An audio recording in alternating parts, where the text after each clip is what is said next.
What's up, everyone? Welcome to the channel. Today, this is episode 3 of my DC Universe podcast. So, this, for those of y'all that don't know, is a long form video where I talk about everything that happened in the week for DC. And this includes comic books, movies, video games, television, James Gunn's DCU, Elseworlds, stories, and things like that. So, yeah. And I have 10 topics. So, this is going to be a long video, guys, because I have 10 topics today. So, I'm going to get right into it if that's okay with you. So, let's start with, in order, the Hawk Girl actress Isabella Merced. Sorry if I butchered that name.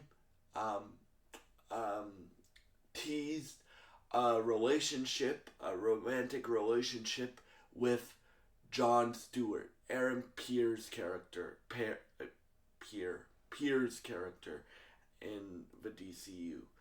Now, if you guys are like, Hawk Girl and Green Lantern, we've never heard of that before. If you guys are like that, they have dated in the comics.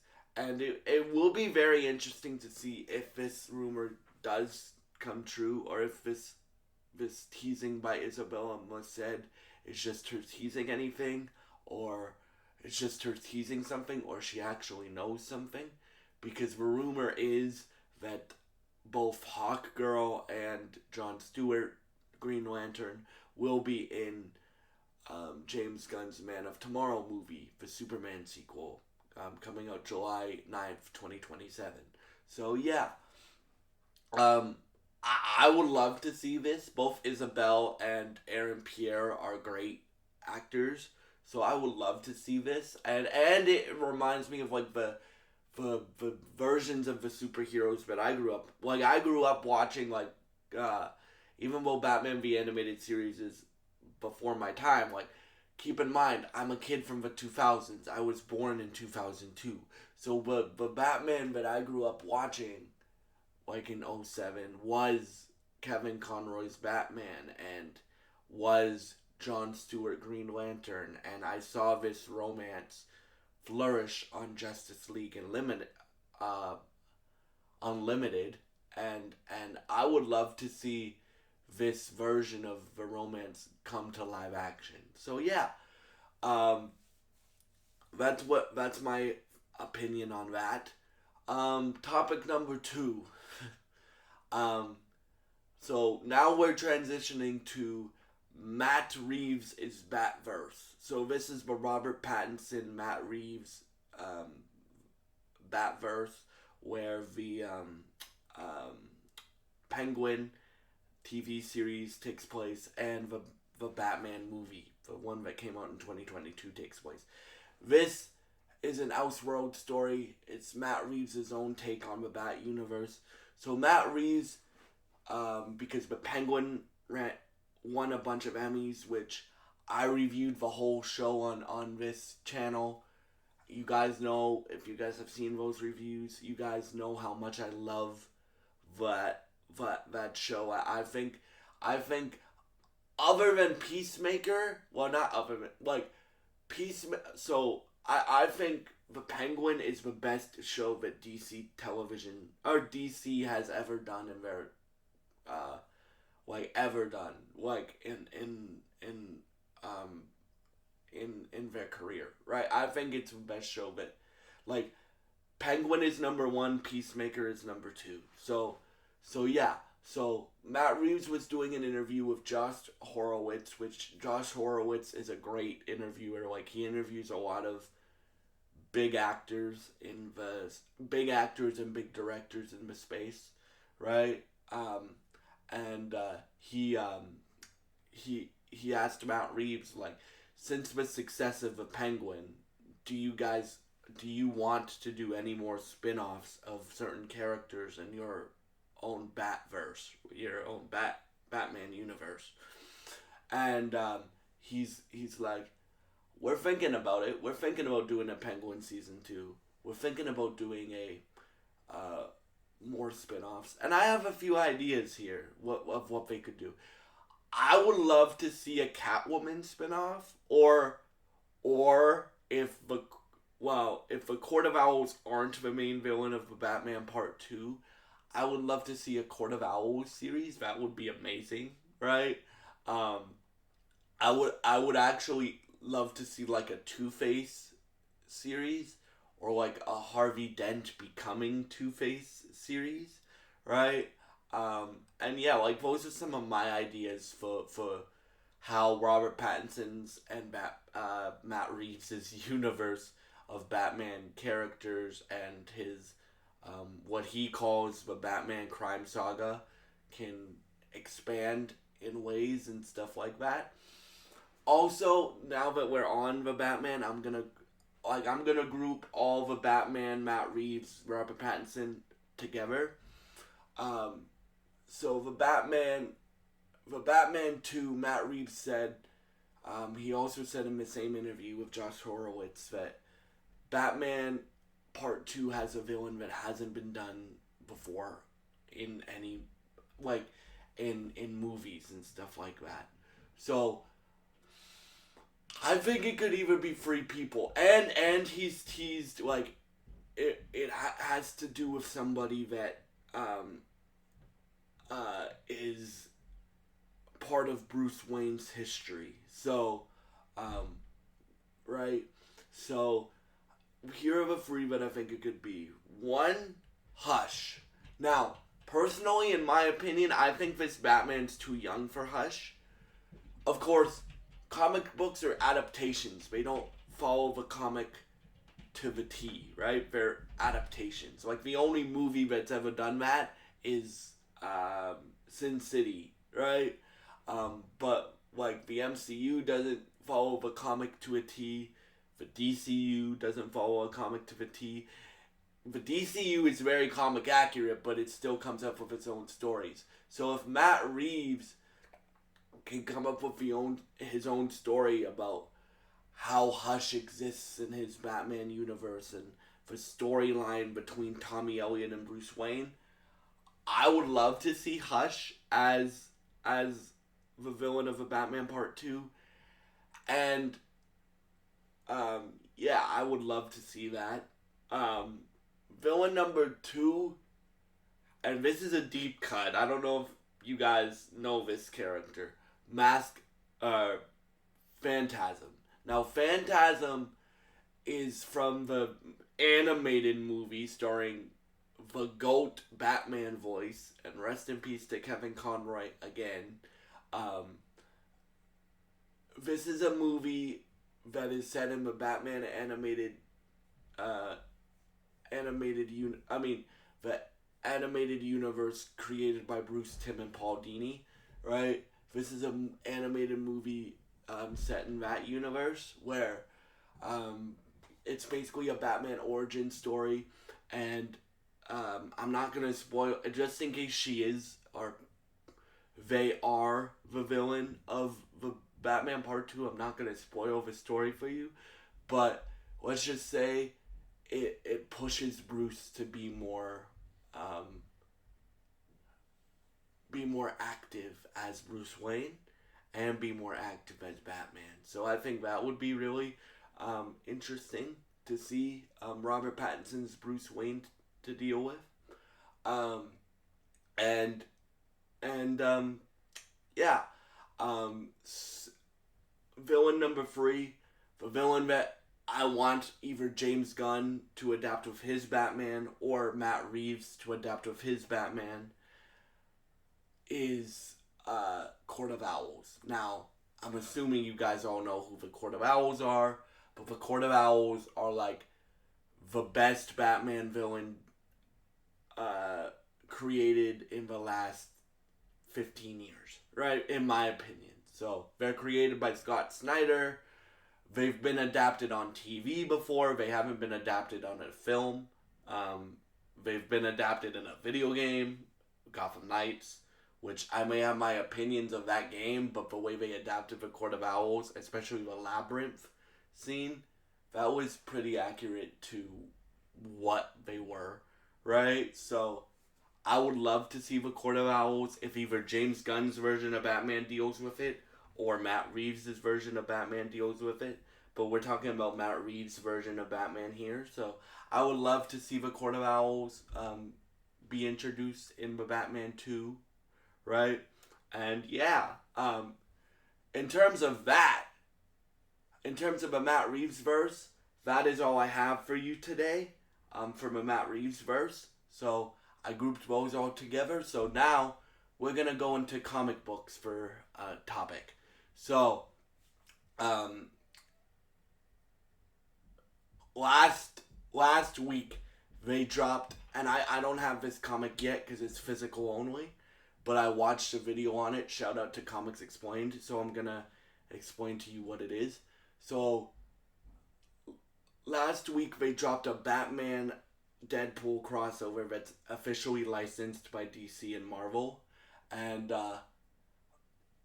Batman beat Deadpool. I love both of these characters, but Batman beat Deadpool, and it really showed their differences, but it also really showed their similarities, and it showed Batman as a tactician, and yeah, so and we got interactions between characters that we've always wanted to see, like what would Deadpool's interaction with the Joker be like? We got that in this book. What would Deadpool's interaction with Batman be like? What would Batman's interaction with Deadpool be like? So yeah, that's all the comic book stuff I have for you today. The rest of the topics are in James Gunn's DCU related. So we're gonna start off with this one. So Charlie Cox, who plays Daredevil, I'm assuming was asked in an interview, which DCU character would you like to play if James Gunn asked you to be in the DCU, right? And he said two characters. He said he would love to play the Joker in James Gunn's DCU, or he would love to play, and I think he would be great for this, Reverse Flash. Now, they haven't even introduced a version of the Flash in James Gunn's DCU yet. So, I hope this rumor comes true of Charlie Cox playing Reverse Flash. I think he would be great. Charlie Cox is a great actor, period. Like, my favorite role is him as Daredevil, obviously. But he, like, if you want to see him in something else other than Daredevil, watch him in a show called Treason, and watch him in a movie called Stardust. And he's just a great actor. Next thing, Nightwing might show up in the last 3 episodes of Peacemaker Season 2. Now, this is a rumor, but James Gunn has teased, and I've talked about this before, that episodes 6, 7, and 8 of Peacemaker Season 2 are massive episodes, and they will, have massive repercussions for the DCU going forward, right? And what if they reference in episode 1 of Peacemaker Season 2, episode 1? They referenced Bloodhaven. Now, what's Bloodhaven, I hear you asking? Bloodhaven is the city that Dick Grayson Nightwing, who is my second favorite Bat family member, right, defends, right? I would love for this rumor to be true, that Bruce,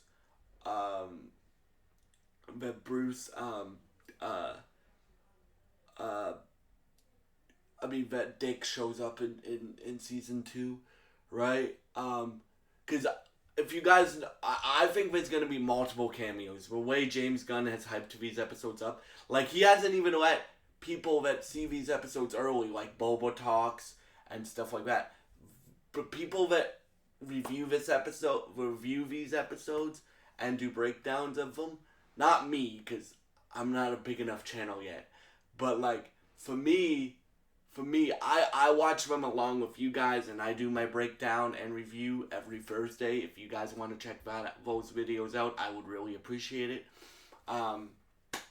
but they haven't even let like the content creators who have seen the last 5 episodes of Peacemaker season 2 see these 3 final episodes of Peacemaker season 2. So I think there's gonna be multiple cameos in there.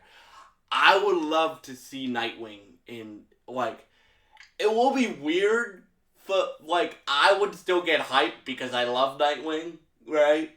But it will be weird to see Nightwing before we see Batman. But that would be amazing. What else do I got here? Oh yes, Clayface Easter eggs. So as you guys know, I've covered this in the last 3 DC podcasts, but Clayface is filming. Clayface is a movie that's set in James Gunn's DCU, and it's gonna be our first live action introduction to not to Batman, um, uh, to Gotham City, in James Gunn's DCU.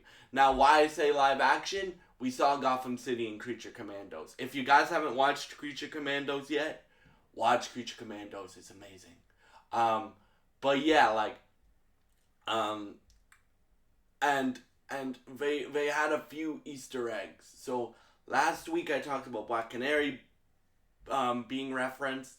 I talked about Zatanna being referenced. I talked about other heroes being referenced. Right. This week they referenced Bruce Wayne has a community center, right? In Gotham City.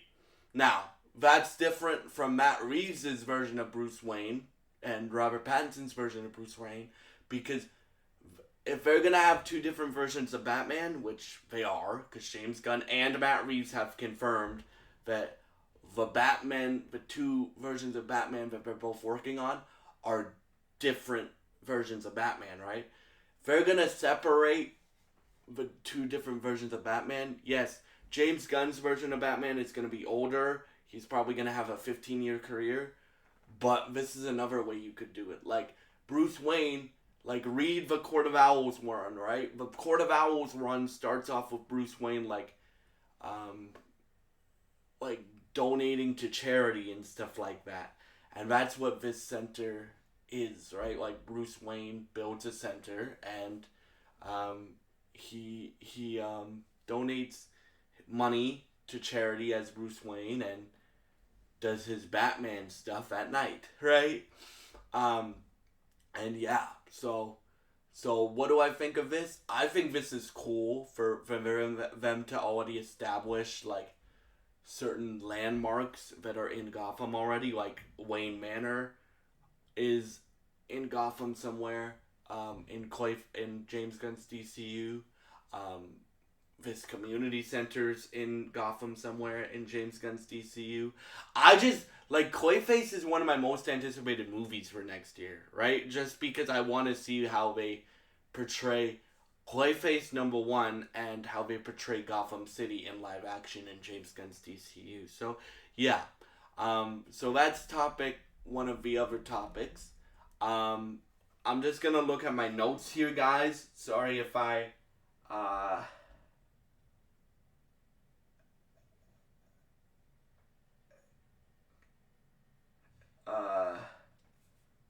sorry if I look at my phone really here. Yeah, I talked about that.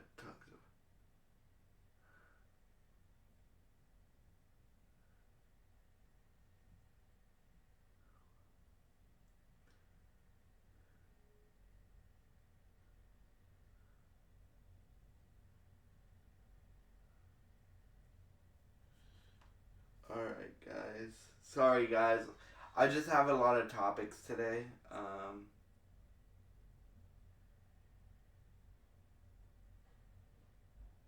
Oh, yes. Um, okay, and I think this is the last topic that I'm going to cover in this podcast, right? Doomsday might be the main villain of Man of Tomorrow, the Superman sequel. Now, James Gunn has heavily teased that this is a Lex Luthor and Superman team up movie, right? Now, there's plenty of villains that you guys, well, that we can have in this movie that challenge them both. Doomsday, though, would be a very interesting character to do, right? Because he wouldn't challenge Lex on the intelligence level, because Doomsday isn't that intelligent. But Doomsday is, like, you guys fought Ultraman, Lex's clone of Superman was strong. Doomsday is, like, Doomsday, and I don't think James Gunn would adapt to his story. Like, I don't think he'll adapt to his story. But Doomsday is the one who killed Superman. He's the one who killed Superman in the death of Superman. That's how strong Doomsday is. So that, I could see them adapting in this movie, right? My pick for the villain, though, and I trust James Gunn, you guys know that. I've loved Peacemaker so far. I've loved Creature Commandos, and I've loved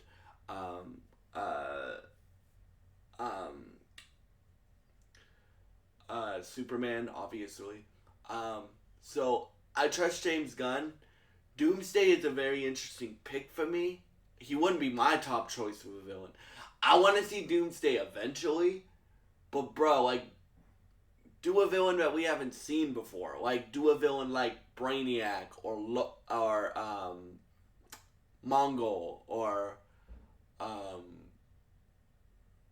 like that type of villain that we haven't seen before, or Mr. Mxyzptlk, or something like that we haven't seen before in the movies, right? So yeah, that's my opinion on that. Do I have any more topics for you guys today? I'm just checking. Yeah, talk about.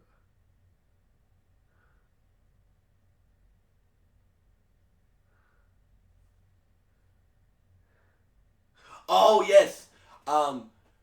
And one more for you guys today. Vincent D'Onofrio, the other actor, the other main star of Daredevil Born Again, who plays Kingpin, wants to play Swamp Thing in James Gunn's DCU. Now, if you guys are like, there's a Swamp Thing movie in James Gunn's DCU, yes, there is. It's being written and directed eventually by James Mangold. If you don't know who James Mangold is, he's the guy who directed Logan, which I think is one of the best superhero movies of all time, in my opinion. He's the guy who directed Indiana Jones 5, The Dial of Destiny. He just did that Bob Dylan biopic with Timothée Chalamet. And he directed the movie Wolverine. He directed the two most recent solo Wolverine movies. He directed Logan and he directed the Wolverine. And yeah, like, I think Vincent D'Onofrio would be a great choice for Swamp Thing. Now, we don't know what James Mangold wants. Does he want a younger actor, or does he want an older actor, right? Because Vincent D'Onofrio isn't old, but he's like, I think he's like 60, right? So, or like either late 50s or early 60s, right?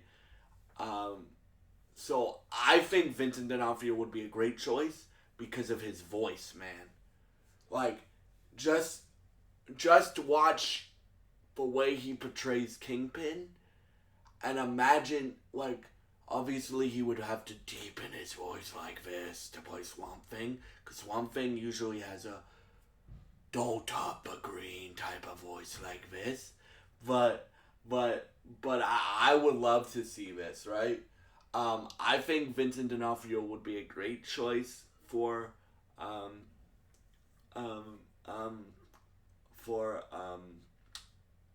to play Swamp Thing in James Gunn's DCU, and yeah, so oh yeah, and I guess I'll talk about this too. One more topic for you guys. So, and this is more of a business topic, but it would affect DC if this happened, right?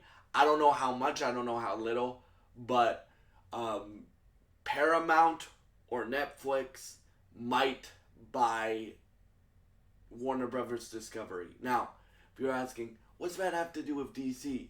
Sometimes, and I think this would be a stupid idea, but sometimes, when other studios buy other studios, right? They like to change the way that it works now, right? I think it would be stupid for them to get rid of James Gunn. Any studio that buys Warner Brothers would be stupid to get rid of James Gunn, because James Gunn has basically, I would say pretty single-handedly, energized and revigorated the DC brand, right? Like, if you look at it, right, Peacemaker's doing incredible business-wise. It's not only an incredible show, but it's doing incredible business-wise. Superman is the most successful comic book movie of this year, and it's broken records on digital, and it's probably, because if you guys haven't seen Superman yet, it's on streaming now. You guys can watch it on HBO Max or on Crave. I bought Superman on digital.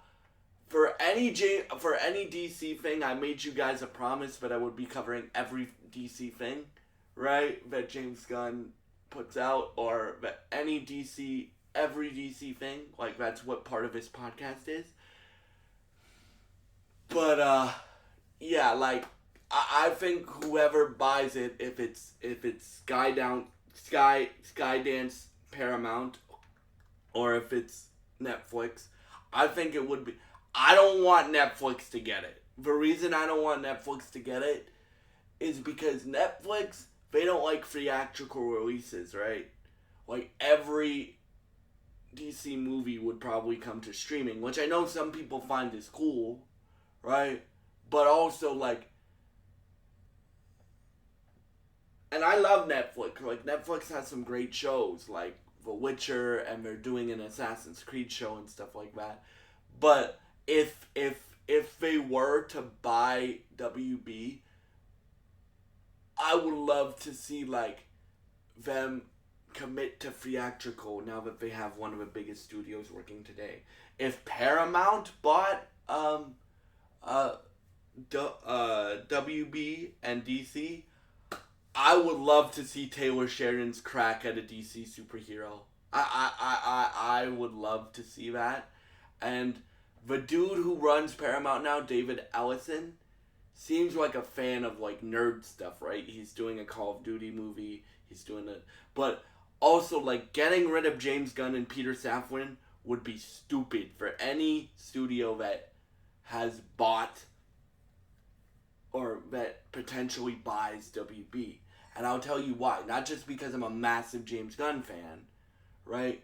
Would be stupid because you just rebooted your universe. If you reboot your universe again, how bad does that make you look? 3 reboots in a decade, right? I think if Warner Brothers gets bought, I think they should just leave DC alone and let them do their thing, right? And stuff like that. And that's still a rumor that Warner Brothers is going to get bought. But it's just, like, circling around for the last, like, week or so that it's going to get bought either by Paramount or by Netflix. And yeah, so that is another wrap on, is a wrap on my DCU discussion series, episode 3.